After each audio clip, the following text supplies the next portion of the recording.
The Selfish Giant by Oscar Wilde.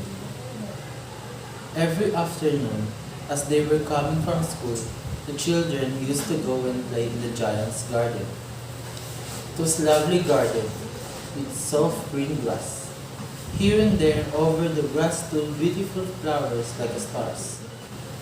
How happy we were here, they cried to each other. One day, the giant came back. When he arrived, he saw the children playing in the garden. What are you doing here? He cried in very gruff voice, and the children ran away, My own garden is my own garden. said the giant. Anyone can understand that, and I will allow nobody to play in but myself. So he built a high wall all around it and put up a notice board. Trespassers will be prosecuted. He was a very selfish giant. Then the spring came, and all over the country there were little blossoms and little birds. Only in the garden of the selfish giant it was still winter. The bird did not care to sing in it as where there were no children, and the trees forgot to blossom, I cannot understand why the spring is so late coming. said the selfish giant, as he sat down at the window and looked at his cold white garden. I hope there will be a change in the weather. But the spring never came, nor the summer. One morning, the giant was lying awake in the bed when he heard something lovely music. What did he see? He saw a most wonderful sight. Through a little hole in the wall, the children had crept in, and they were sitting in the branches of the trees.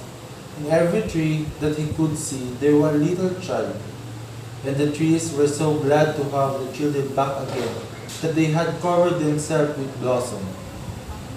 And they were having their arms gently above the children's head. The birds were flying about and twittering with delight. And the flowers were looking up through the green grass and laughing. It was a lovely scene. Only in one corner, it was still winter. It was the farthest corner of the garden, and it was standing a little boy. He was so small that he could not reach up to the branches of the tree, and he was wandering all around it, crying bitterly. The poor trees were still quite covered with frost and snow, and the north wind was blowing and roaring about. Climb up, little boy, said the tree. It was bent in branch down as low as it could, but the boy was too tiny. And the giant's heart melted as he looked out. How selfish I have been. He said, Now I know why the spring would not come here. I will put that little boy on the top of the tree, and then I will knock down the wall, and my garden shall be the children's playground forever and ever. he was really very sorry for what he had done. But when the children saw him, they were so frightened that they all ran away, and the garden became winter again. Only the little boy did not run away, for his eyes were so full of tears that he did not see the giants coming. And the giant stole up behind him and took him gently in his hands and put him up into the tree. And the tree broke at once into blossom, and the birds came and sang on it. And the little boy stretched out his two arms and flung them around the giant's neck and kissed him. And the other children, when they saw the giant was not wicked anymore, came running back, and with them came the spring. It is your garden now, little children. Said the giant. And he took the great axe and knocked down the wall. All day long they played, and in the evening they came to the giant to bid him goodbye. But where is your little companion? He said, "The boy I put into the tree." The giant loved him the best because he had kissed him. "We don't know," answered the children. "He has gone away." You must tell him to be sure and come here tomorrow. Said the giant. But the children said that they didn't know where he lived and had never seen him before, and the giant felt very sad. Years went over, and the giant grew very old and feeble.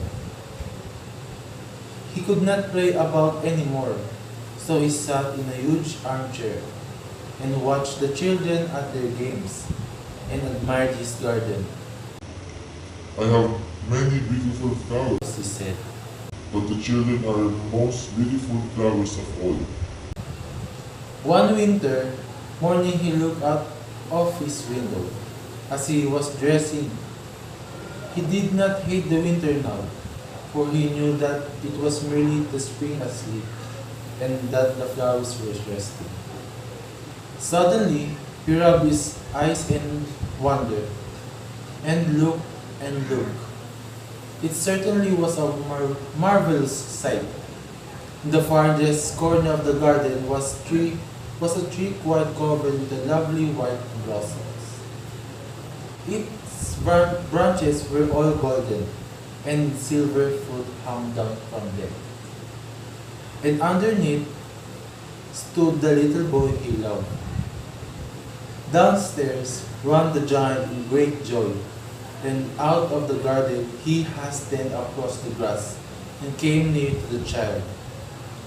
And when he came quite close, his face grew red with anger, and he said, Who had dared to wound the tree?